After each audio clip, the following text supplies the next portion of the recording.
පින්වත් මිනිසුනේ දැන්වත් අපි ඔය එකිනෙකා බලය වෙනුවෙන් කුලල් කෑ ගැනීම නවත්තලා එකාමෙන්ම එකතු වෙලා මේ රට ගොඩ ගන්න බලමු. බලන්න රටවල් වලින් කොච්චර ආධාර ලැබෙනවද නේද?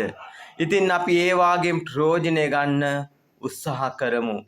කාටවත් ඇඟිල්ල දික් කරන්න අවශ්‍ය නැහැ. අපි වැටින තැනින් ගොඩ එන්න බලමු. නේද? ඒක තමයි අපි කළ යුත්තේ. ඊට පස්සේ අපි ඡන්දවලට ගියත් කමක් නැහැ. අපි දැන් එකාමෙන් එකතු වෙලා මේ ලැබෙන ආධාර මුදලුත් එක්ක අපි සහයෝගය දීලා අපි මේ රට ගොඩ ගන්න බලමු. අපිට කවදාවත් කියන්න බෑ අපිට මේ දේ නොවේද කියලා. අද එයාලට නම් හෙට අපට වෙන්න පුළුවන්. ඒ නිසා අපි සෑම දෙනාම එකතු පහදු වෙලා මේ කාර්යයට තාම උනන්දුවෙන් උත්සාහයකට වැඩ කටයුතු කරමු. සමහර ස්වාමින් වහන්සේලා තාමත් පිල් බෙදීගෙන ඔට්ටු වෙනවා. මේවා අපි අත්හරිමු. බුද්ධ ශාසනය කවදාවත් පිල් බෙදීමක් තිබුණේ නැහැ පින්වතුනි.